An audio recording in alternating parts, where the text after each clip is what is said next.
The FujiCast is an independent loading zone production. Sunday, April the 12th. The FujiCast. It's Easter Sunday. It's an Easter Sunday special. There's something we never thought we'd say, Kev, eh? No, absolutely. Just happy Easter, everybody. Yeah, happy. I'm not sure. See, I went to write Sam a card yesterday, and I went to write Happy Easter, and I thought, is that appropriate? Should we be writing Happy Easter on things? Why not? Yeah, well, that's what I thought, and then I thought, no, of course you should write Happy Easter, you miserable old git, and wrote it. So yeah, Happy Easter to you. That's what Gemma wrote on my card. Happy Easter, you miserable old git. It's really funny how you knew that. Oh, look. Have you eaten all the Easter eggs yet? I've eaten mine. Last year you managed to finish off the kids actually in a couple of days as well, didn't you? Yeah, well, that was before Easter, but yeah, they've still got theirs. Oh, we got up early and hid them around the garden, and then chased the dogs around as they tried to dig them all up. I bet Git got to a few first. He did get to a few, yeah. Yeah, you couldn't get past the silver wrapping though. No. Did the digital Sunday Mass work out? I'm assuming. Yeah. Have you been to that then? Yeah. We've just left them. They're having a virtual coffee party. It's very, very, very funny because during the service, it's everybody's muted. Yeah. And they just get on with it. And at the end, the priest said, "Right, I'm going to unmute you all now, so we can have a virtual coffee morning." And literally, it was like a cacophony of sound.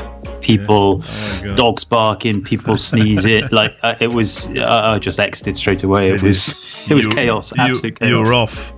But what's? I'm careful how I phrase this. But what conferencing system does God loosely with a smaller G in this one favour? Is it Zoom or? Yeah, they're using Zoom. They've paid for the Zoom thing. I looked into doing the Vimeo video on demand stuff for them, but that was £70 a month, and you had to sign up for a year. Yeah, okay. So it was too expensive, but that would have been better quality, I think. By the way, the other day, Gemma sent me a picture of you attending a digital church service, and I'm not sure you realised she sent it. You had a can of beer on the go as you were watching the service. Are you supposed to be behaving like that, Mullins? Well, times are hard. Yeah. He'd understand. I didn't know she sent that picture, though. She did, yeah. It's quite good, actually. It was nicely framed, everything. Today, then, we got a slightly longer interview with former combat photographer Gary Tyson, who is now Hong Kong's Fujifilm ambassador, or X Photographer, and amongst other stuff, we're going to talk street. Gary is the man who knows a thing or two about shooting, photographically that is, on the street, and now he's a trainer and a mentor too, and he shares some thoughts about how to interface with folks that you make pictures of. I tell people it's 85% of it is about how you communicate with people, how you interact with people, how you present yourself, how you gain their trust, and I think that applies whether you're in the military, in the middle of Afghanistan or Iraq or somewhere, or whether you're in the streets of Manila talking to strangers, or whether you're in the middle of London. So how you approach people and how you're perceived is going to either give you access or get you in trouble. Now, you talked about street yesterday on the Fuji Love. What was it? What was Fuji it? Love webinar. I thought there was a more official title to it. Just it was called the stay-at-home webinar. That was it. Yeah. It went well, I thought, didn't it? A lot of people turn up. What was it, it started off with about 900 people. I know, wow. Yeah, it was very good. Then you started talking and a few went, I noticed. A lot of people. I'm joking. I had the obligatory person moaning about the shape and colour of my teeth, of course. No, really? Yeah. Get him off, he's got horrible teeth, he said. No, you're joking. Yeah, something like that. So I saw that comment and I replied, "You, my friend, what did I say now? You, my friend, are a don't be rude, desperately unpleasant person." That was my reply. Well, I'd say that's tempered and tamed, really. Yeah, Tomasz doesn't like swearing, I don't think so. No. Were you able to thrust them out of the room if they did something like that? No, Tomasz could, but I mean, bless him. He's got 900 people asking questions, and he's trying to deal with the 6 of us on the webinar. And when we were trying to share pictures, we found out as we were right in the middle of it that the platform he uses only allows 6 consecutive streams. Oh. So when anybody tried to share their desktop, it would say not enough space on the stage. So one of us had to leave. So he was frantically messaging us on Facebook saying, "Kev, can you get out, and then I'll message you to come back, and then Raj, can you get out and come back?" And plus he had 900 people to contend with. Now that explains why sometimes I was thinking, where's so-and-so gone? Now I understand why. Yeah. Oh, right. I thought it could maybe Git had poured some beer over your PC desktop again, like he did last week, but obviously not. So I thought we're going to let Gary take control in this particular episode for Easter Sunday. But I thought we'd throw in a couple of street questions since it was mentioned on the webinar yesterday, and Gary, of course, is going to be talking about it in this episode. So here we go. Nanto Sealans, first of all, friend of the show now. Hello, boys. Hope you guys are holding up as we move into month 42 of our isolation. It does seem like that, doesn't it? I have a question. I asked on the Fuji Love webinar. Unfortunately, there wasn't enough time for all the questions, so I'm going to put it to you now, in particular Kevin. Once this is all over and humanity leaves the confines of our abodes and we venture outside again, do you think this whole mess that we will have a lasting effect on street photography, in particular the ability to approach strangers and ask them for their photographs? Do you think social distancing will leave a permanent level of wariness on people, or will the passage of time help overcome people's fears? He actually has two theories on this. One depends on how long this lasts. The longer we spend isolating and having the message of social distancing bashed into us, the harder it will be for people to overcome their fears. The second is that people will be so desperate for social interaction, they'll be prepared to share more of their stories and literally be throwing themselves at you. It'll be kind of a renaissance of sorts for street photography. What do you think, Kev?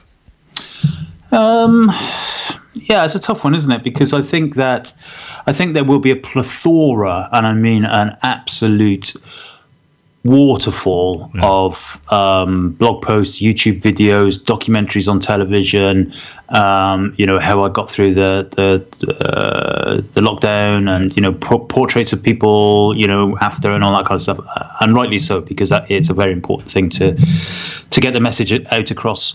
However, when it comes down to street photography, I don't think this will have too much of an impact in terms of people's personal expectations of what's right and what's wrong on the streets. Once all this goes away, the governments will still go back to, trying to pin down the rights and, stop people taking pictures, and not so much the governments, but the people's mistrust of social media. And, this whole thing with Zoom, for example, everybody's using Zoom, but, the media immediately jumped on this, is it safe to use Zoom? Can Zoom hack your computer and download, stuff? They sorted that out, though, didn't they? Yeah, of course they did, because but the way the media approached it was really. I mean, Zoom have been plodding along nicely for, I don't know what, let's just say 10 years.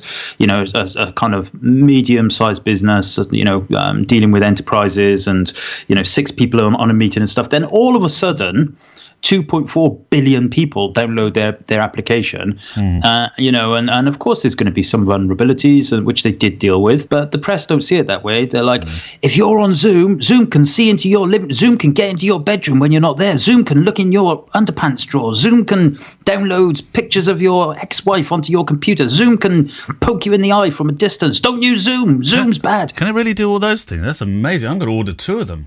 But it's crazy, and the press just that's what they do, and that's where the mistrust comes from. So the people, the general populace, they have a mistrust of social media and stuff because and of course some of it is untrustworthy, but generally the photographers aren't. Generally, there is a huge asterisk caveat to that.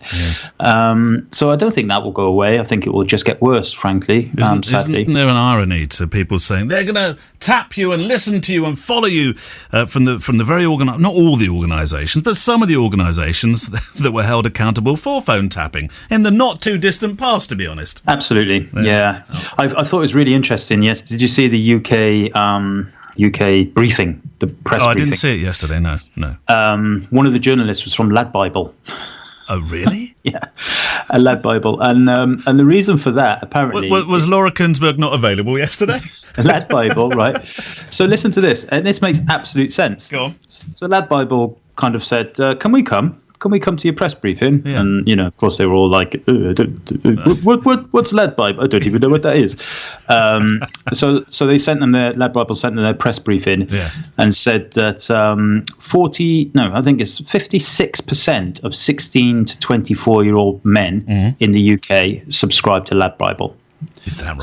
Something like 3.8 million. Basically, there's more people read the Lad Bible Facebook page alone, just their Facebook page alone, than consume all newspapers in the whole United Kingdom on a daily basis. So they were like, if you really want to get this message across to the idiots, which generally are 16 to 24-year-old lads who are, out doing wheelies on their bikes and having barbecues and doing raves and stuff like that, then we should have something on our Facebook page about it. And we've got a greater reach than the Daily Telegraph or the Sunday Times and all that kind of stuff. Yeah. So there they were. I thought that was great. I thought it was good that the government accepted them, and also good for them for stepping up to the mark. Now all we need is the 16 to 24-year-old idiots to listen. Are you listening, idiots? It's not only 16 to 24-year-olds, by the way. No, I know. Before you're youth. The youth of today. During the war. During the COVID war of 2020. God, yeah. Well, that'll be you and I in the pub putting our... Put your teeth in, Kev. I want to say something. Don't mention the pub. It makes me cry. Oh, sorry. I do apologise. Can you smell that carpet across the road right now? You see it. Yeah. You can see it. They've got their curtains closed all this time, which is good. Because it would be heartbreaking looking through the window. Well, yeah. Hopefully they're not having lock-ins. That's why they've got it closed. I'm sure they wouldn't. Not in Upper Malmesbury. It's not that kind of place. You know how stuff grows in carpets if it's left long enough? Oh, gross. Yeah. What's your pub going to look like? I've seen that carpet. I know some pubs where there would be all kinds of things growing in the carpets. Do you remember that? I don't know if you ever had this book. It was the, what was it called? The Ultimate Revenge Kit book. Do you remember the Ultimate Revenge Kit or whatever those? I think it was called that. The book I had was How to Be Really Nice to People. No, I had the Ultimate Revenge book, sorry. Where one of the tricks within it was, talking of carpets, if you really don't get on, I don't know why you'd have their key, but just run with me on this one. If you really don't like your neighbour and they've asked you to look after their house while they're away in Benidorm, then sprinkle cress seed all over the carpet and then water it. And by the time they come home from Gatwick, in a couple of weeks after sunbathing, they're going to find a beautiful lawn of cress all across their front living room. Don't try that at home, kids. when we just before the lockdown happened, we were planning on doing some stuff in the garden, so I ordered some seeds, some tomato seeds, some aubergine seeds, and some paprika seeds. Wow! And they were coming from Germany. It was like a big box. They were coming from Germany, and it was these were like the best ones, quite expensive and everything. And of course, so when the lockdown hit, it turned up like much later than I totally forgot about it in the end. So it turned up, and I thought, this ain't very big, is it? And I opened it up, and it was a pack of cress seeds. That was it, cress. Right. They totally got the order wrong. I checked my order, and I'd ordered the right thing. They sent me the wrong thing. And I was like, cress? Well, like cress is about as useful as like dust. There's no point of cress. Watercress. There's a whole big business around watercress. No, cress. Watercress is different. Watercress is that spicy one, isn't it? But cress. No, watercress is just the green cress, isn't it? I mean, it's just... No, there's one that's more spicy than the other. One that's peppery. One that's peppery and one that's not. Anyway, whatever, cress. Cress. Who needs cress? Who needs cress? Humbug. Cress sandwiches. I did learn did the Brits invent the phrase social distancing? Who came up with it first? Do you know? I mean, it's not a quiz question, but the only reason I mention that is because originally it was Sam told me this, and she knows everything, that it was supposed to be called physical distancing. But the problem was the government didn't release it in time, and social distancing took over, which for them is a PR disaster, because we don't want to be... I mean, it's anti-social distancing, isn't it? It's socially distancing, when actually they wanted to call it physical distancing, so they didn't have an emotive tag on it.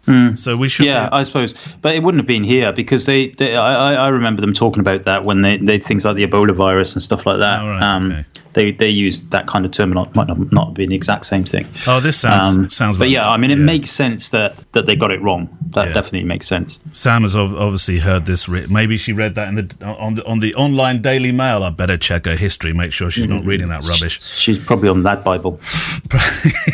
Probably. Nanto did have a second part of the question. Finally, Kev, as someone whose job it is, intensive care paramedic in Australia, hat off to you, Nanto. To be out in this hot mess society has become, I'm torn between a desire to document it when I get the opportunity or just keep my head down.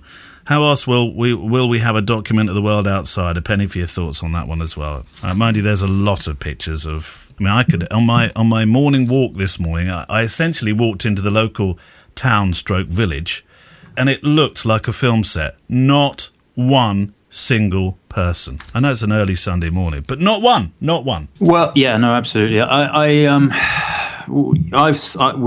We've talked about this briefly in the past, the last couple of weeks, this idea of taking pictures of it. Personally, I'm not sure what the rules are in Australia right now, but here you should be outside for essential business only, and I firmly believe that. And let me, and I've read as much as everybody else, so I have the same kind of knowledge as everybody else. But a fact is, if somebody sneezes in the street and you don't see that, and you walk into their plume of germs, and then you go home and you wash your hands, but you've been photographing, you're going to wash your camera? You're going to stick your camera in the dishwasher? And it's your clothes as well. It's going to sit on your camera for days. And it's your clothes as well, remember? Clothes, everything. Walk your dog, go to the shops, go home. You called it the COVID dance, didn't you? Do the COVID dance, the COVID dance. Having to cross the road. We're not doing the cycling thing anymore because, great generalisation coming up, but the lycra-clad community...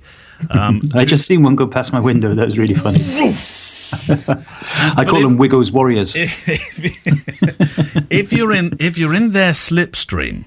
Now, not everybody, most cyclists are, of course, socially aware of this whole thing, but last week when we did the family exercise thing, we took the bikes out, some guy was behind us, on the towpath, went past us, huffing and puffing, and I thought, just unnecessary, mate, really, stop it. And that, apparently, you're sitting in the slipstream and all their germs, horrible. So I know what you mean about photographing outside. You're right, you're part of the problem, probably, aren't you?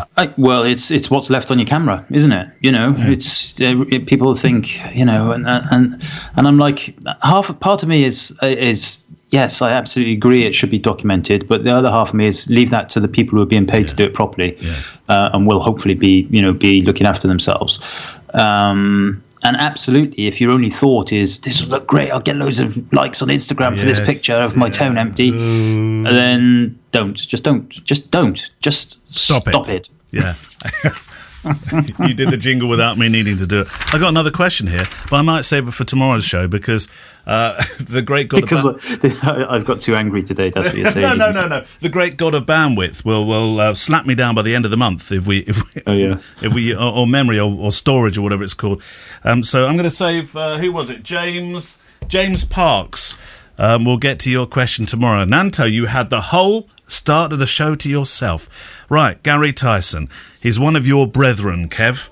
He's an ex-photographer, with a big X, that is. I keep saying this, and I know everybody who knows Fujifilm doesn't need to know this, but please appreciate we got a whole load of other guys and girls joining us now that don't know the name of the scheme and are probably thinking, Kev's an ex-photographer, oh, that's a shame. Well, what does he do now, then? Is he become that postman he said he'd become? Well, that is true. I am a proper ex-photographer right now. Yeah, we are at the moment, aren't we? So he's an ambassador. He's based in Hong Kong, although he's living at the moment out of the Philippines. He's an ex-combat photographer, and he's just got lots of stories. He shoots commercial, portraits, events, weddings, does it all. And I just thought it'd be really interesting to hear from our man, in inverted commas, who's in Manila, who have a completely different lockdown to most places in the world. So this is Gary Tyson. Gary, you're a Fujifilm ambassador, one of the ex-photographers based across a large region, really, with your role, because I think you're officially part of the Hong Kong setup, aren't you? That's correct, yes, as I was based in Hong Kong for many years after I left the UK. So I'm officially affiliated to Hong Kong, even though I'm now living in Manila. So how come you chose Manila to live in particular? I've worked in Manila and the Philippines many times in the past when I've been based in Hong Kong. And it's a great place. I recommend anybody who ever has the chance to come out here because everybody speaks perfect English. It used to be an American colony for a while. So English is the second language. Unfortunately, that influences the food, which is terrible. Okay. But I've been here many times, and then having lived in Hong Kong for more than 10 years and operating my studio out of there, as I'm sure you're aware, Hong Kong is a very expensive city to live.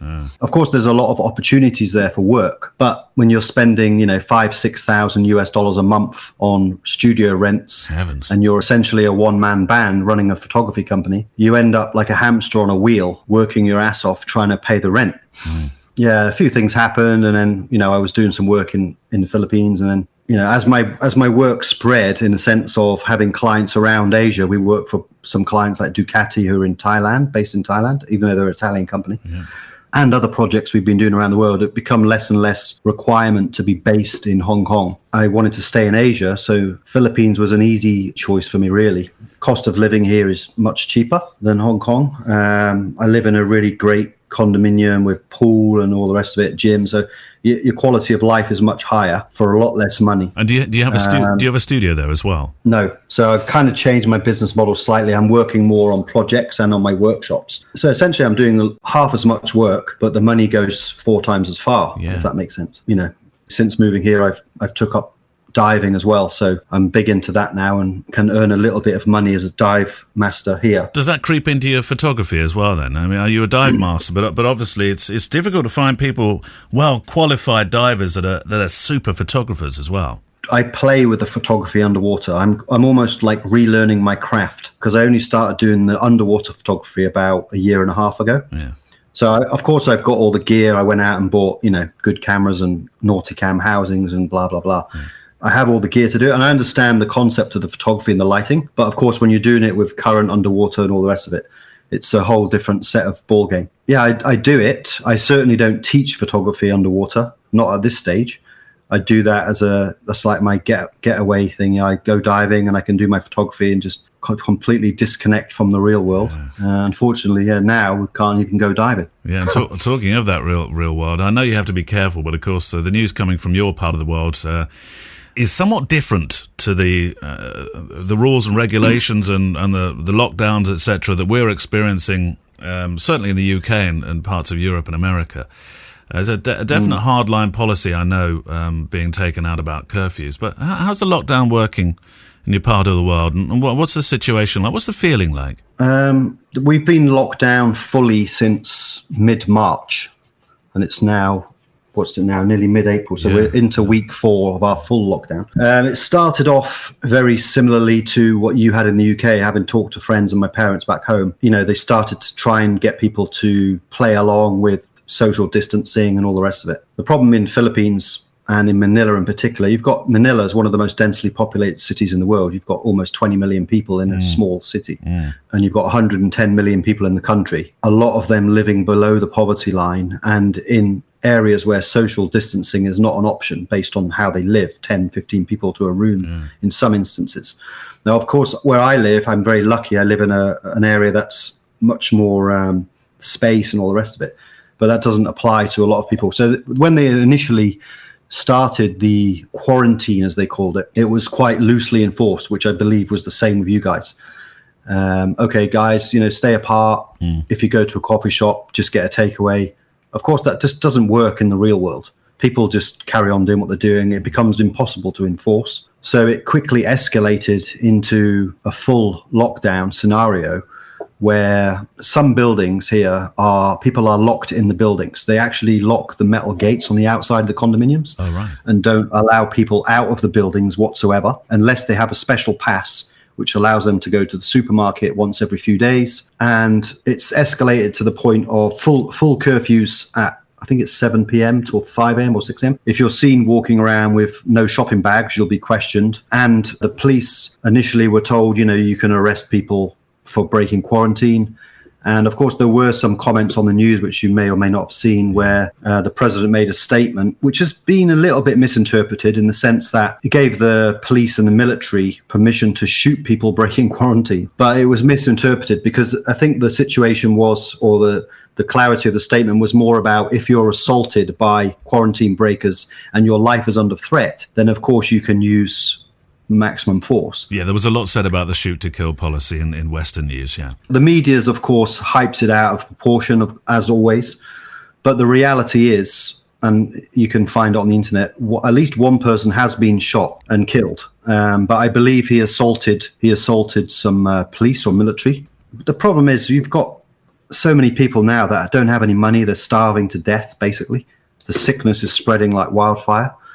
And it's like people are panicking and scared. Yeah. So, when the police or the military are confronted with groups of people essentially kicking off, it's going to escalate very quickly into a nasty situation. As you said, there's a situation where you have to have a permit to go out.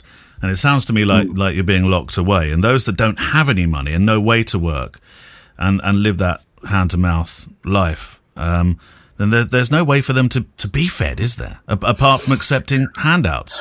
Yeah, well, the government's allocated a lot of money especially for the poor communities. I mean, I know some areas where they are doing food distribution. So people are locked in their houses 24/7 in some areas because they have cases in the distinct, what they're called barangays. Imagine like a small village, where you've got a community where they know they have infections, but lots of people living in per house. So they lock them in 100%, not allowed out whatsoever. And they drive past in little pickup trucks and they drop off food, once a day or whatever. So people are getting fed. But of course, with this volume of people, for sure, there's a lot that aren't getting fed because it's just an impossible mission. Yeah, I'm just lucky I'm not in that bracket yet. As a photojournalist covering this area, I suppose you'd like to be telling the story, but many have suggested photographers or news ENG teams can just really add to the woe, and they too should stay at home. What do you think? Yeah, I mean, one of the problems here is because the government is quite hands-on when it comes to the media access. Yeah. So I have several friends who work in media and, for news agencies. And I think the way I believe it's happened now is their normal news agency access was basically revoked when the quarantine kicked in.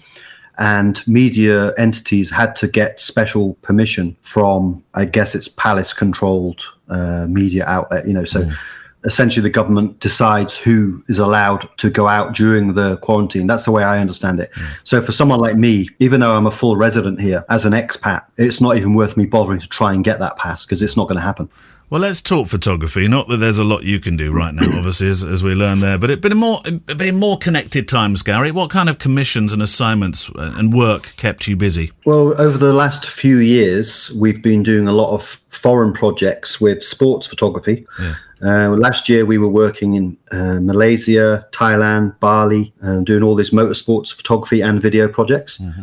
And then we went off to Sardinia in Italy doing surfing projects. The year before that, we were in the States doing the world speed records in Bonneville Salt Flats. And, we were doing a lot of traveling. Yeah. Once I left the military, I ended up in Hong Kong. So a lot of my projects still orientate from Hong Kong, even now. Yeah.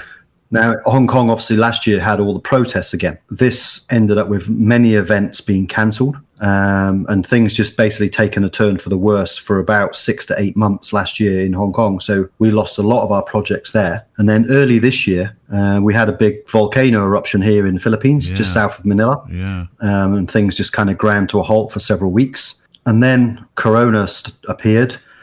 And, to put it bluntly, every single job and workshop that I've had forecast since last December has been cancelled. Every single job. Yeah.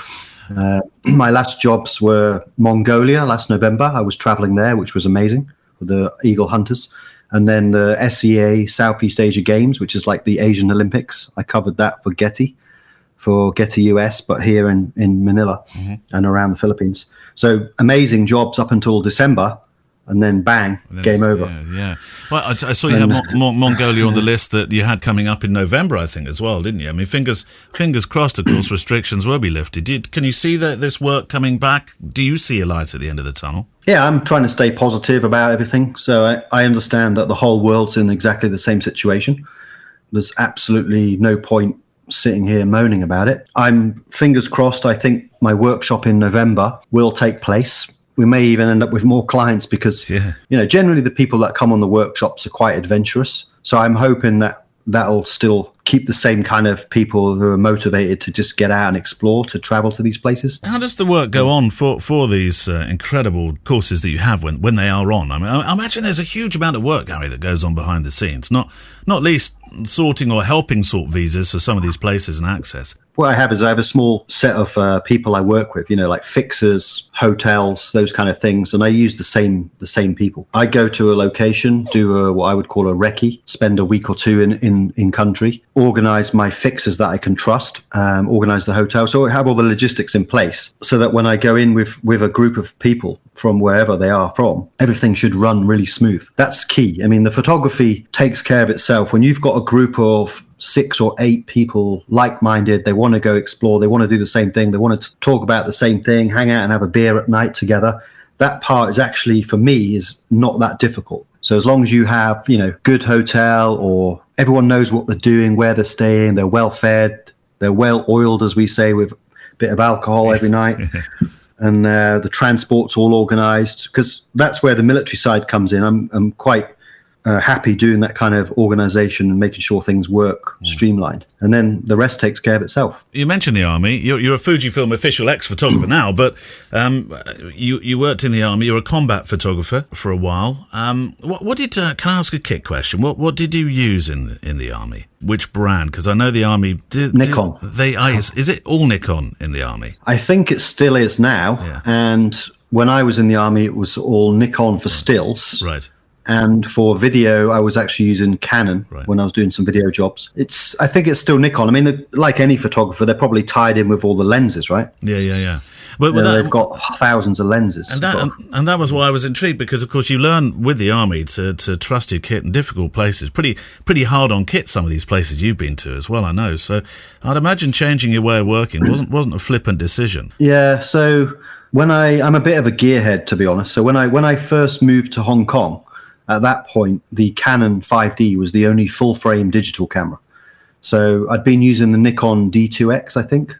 Yeah, I think D2X. I'm familiar. Which I think still a crop sensor, right? Yes, it is. Yes, it was, yeah. Yeah, so I was using that. So when I went to Hong Kong, obviously I had to hand all that gear back, much to my dismay. No freebies. So when I got to Hong Kong, I bought a full Canon suite of equipment. And also I was doing a lot of video work. So the Canon 5Ds and their successors were quite useful for that. They were the main ones that brought it all to the fore. Then I used Fuji for a while because I like the street photography. So I started to use the smaller Fujis for that, a bit less in your face kind of thing. Yeah. I got into Leica for a while, well, for many years, until I ran out of money. Spend everything on Leica and old lenses, and just horrible addiction that was. And then I went back to Fuji. Then when Fuji, actually I spent another couple of years shooting on Phase 1, which was very expensive, sort of high-end medium format. And then I ended up with the GFX somewhere down the line, and that's how I got involved with the Fuji guys in Hong Kong. So I kind of exclusively use Fuji for my travel and portraiture, and then for my sports work I use all Sony. It's probably the wrong thing to say in Fuji thing, is I still use the Sonys for video. I know we're brand agnostic here. We do talk about other brands as well. It's not a crime. Yeah. What actually is we've talked with Army photographers before, and sometimes they're quite loath to describe themselves as combat photographers. They say, well, I just happen to be a photographer that's in a combat zone. But you're very much described as a combat photographer. Is there a difference, Gary? No, I don't think so. It's like most good photographers that I've met, like who are not military or whatever, they're quite humble. Not a big fan of photographers who like to blow their own trumpet too much and just be like, oh, look at my stuff, it's amazing. I find that really repulsive. And I find when I speak to people about military photography, the first thing everyone asks is, oh, how many people did you kill? Or how many photos of dead people did you take? And all this kind of stuff. Yeah. So I'm sure when you've spoke to people like Giles and all that, and we've been to a lot of places and seen many bad things and all the rest of it. But I still see it as just a photographer who's in the Army working in those combat camera, and it's called the combat camera team, which sounds great. It's kind of, it's nice in the pub and you call it that. It sounds great. But it's not something we really glamorize too much. It's something, if that makes sense. From my understanding, really with combat crews, I mean, you have to be an exceptionally good people person. You almost turn into a PR photographer in some respects. Not that you're taking images that are going to be used for PR purposes, but you are very much face, obviously, of the Army before they even meet the Army sometimes. Yeah, I think that's a trait that goes along with any photographer who works in that industry or in news or journalism, or if you're a people photographer, I mean, my favorite thing to photograph is people, portraiture. You know, when going back to the workshops, when we teach that style of photography, I tell people it's 85% of it is about how you communicate with people, how you interact with people, how you present yourself, how you gain their trust. And I think that applies whether you're in the military in the middle of Afghanistan or Iraq or somewhere, or whether you're in the streets of Manila talking to strangers, or whether you're in the middle of London. So how you approach people and how you're perceived is going to either give you access or get you in trouble. So I think, you know, being a good people person or trying to have empathy with your subjects is a very important skill to try and to get. Some people just don't have it. Some people can't get it. You know, I've took photographers on workshops that are amazing wildlife photographers, for example, absolutely amazing, but they really don't enjoy interacting with people. And that's no big thing. It's just like, okay, so you're more into this one. You've recognized it, you've tried it, and you're more into that. So that's fine, but you can't force it. You know, if you're not good at communicating with people, you might have some issues in any industry where you have to deal with people, I think. And good street photography is not necessarily about standing and you know, somehow snapping a picture without people being aware. Often you are actually interacting with people whilst you take the shots. I saw a wonderful thing of Don McCullin doing just exactly that he would actually meet their eye, and he'd almost beckon some permission sometimes, and he was extremely humble about that. Yes, it's a whole other. I mean, you could talk for hours about these purists that say what street photography is and isn't, and all the rest of it. And I've had countless arguments and discussions about what is and what isn't. And people saying to me, you know, oh, you took a portrait, the guy's looking at the camera. You know, that's not street photography, or whatever. It's like, I'm very much of sometimes I like to go out and just take very candid stuff. And I love looking at that stuff as well. It's great, especially when it's got a humorous aspect. But I'm very much into the whole thing of interacting as well, and trying to get behind that sort of mask and trying to get the permission and all the rest of it. So for me, it's not really photography or street. It's just photography, right? Yeah. It's like, and it might very much depend on my own mood. If I'm in a sort of grumpy mood, I'll just go out and take stuff without permission quietly from a bit more of a distance. Other days I'll engage people and take a very different style. Sometimes I'll even take lights and set up lights and do portraits in the street with lights, like make it look like a studio, do all that kind of stuff. Wow. Just depends. Does that draw people into you then? I suppose that sort of human intrigue. What's going on there? I want to be a part of that. Very much so, yeah. I mean, we used to do it a lot in Hong Kong for Halloween because they have big street parties. Yeah. So we would take a light and a backdrop. The police at first would be like, what are you doing? Once they saw it, we'd get pictures with the police and all the rest of it. And everyone loved it. And we always have the Fuji Instax is probably, I always joke to people, it's the people say to me, oh, you use the big expensive cameras. I'm like, no, the best camera you can buy if you want to interact with people is a Fuji Instax. Wow. Because then you can give them an image directly. So you're actually not just taking, you give them an image. And then, you know, that gives you access because you're giving back a physical thing. And I find no matter where I travel, my Instax goes everywhere. And that I find is better than trying to buy permission, or it's a really cool thing to do. So we do that with the lights, and then we give them that, and it's like friends for life. And I've met people go to Cambodia 3 years later, and somebody comes running out of a little hut in the middle of the countryside with this picture they've gave them years before, wow, pressed against their chest, showing you it in pristine condition. Fantastic. This almost brings you to tears. It's like they really, really love it. So I think that's probably a top tip for anyone doing travel is get yourself an Instax, give people prints. Are you talking about the Instax printer or the actual camera? I mean, I've got the little printer that I take around with me sometimes. I have both, either or. I have one of the Instax cameras where you can select which ones you print on the back. I can't remember the name of it. Yeah. So the old ones, everything was printed, so you kind of get a lot of wastage. The newer ones, you can select which ones to print. You can even edit them on the back of the screen before you print them, which is pretty much the same as the little printer does. What a great bit of advice. Just finally, we've been talking a lot about this, it seems, on the show of late, where photographers, Gary, may need to think about embracing more than just one genre to pull themselves out of this drought of work. I mean, your commercial, your sport, your portrait, your street, your travel, your event. I mean, I've seen weddings in there as well. How important do you think it is that breadth of work to a photographer now to move forward? Yeah, I think everybody's got to remain flexible, open-minded. I mean, we cover, like you said, a large genre of subject matter from sports and all that. A big part of the money I earn is also through video editing and video shooting. And luckily I have a network of guys based in Hong Kong, here in the Philippines, and back in the UK, where I can get people to go and shoot events, and I do the edits myself. So I'm actually doing a big project at the moment for Lidl from Hong Kong, Singapore, and Germany, where I'm editing the video here at home, which works perfect. So yeah, we all need to really think very long and hard about how we come out of this. People who are one-trick ponies, who are just one thing they do, like weddings, for example, they might struggle, I guess, in the immediate future at least. Yeah. Who knows? I mean, nobody knows. It's a really scary time for all of us, I think. It is. It's interesting that you're actually editing work for other people. Have you commissioned these, or actually they've already been commissioned, but you're a freelance editor instead of? So that's a massive string to your bow, Gary, isn't it? Yeah, I mean, some projects are like that. I just did one a few days ago for IBM, which was they just asked me to edit some video messages they'd shot for COVID-19 for their staff. So I get to edit all that, make it a little bit more sexy so that they can publish it on their server. So that was one where I just edit somebody else's work. Well, best of luck, Gary, as we move forward now. And I certainly am touching wood that you will be in Mongolia in November, and I'm sure you are too. Yeah, I'm very hopeful for Mongolia. And if anybody's listening who fancies a trip, let us know and we'll sort you out. My hand is up. I just got to find out. I've got to work out how to pay for things now, Gary. That's the next problem. Oh, well. Well, you need to spend a lot of money on warm kit. That's the first problem, because I went last year and it was minus 30 degrees the whole time. Oh, my word. So, yeah, you need your warm kit's probably the priority. Yeah, I'm not sure if the virus can survive in that temperature. I'm not sure anybody can, Gary. Best luck, and thanks so much for talking to us. Thanks, Neil.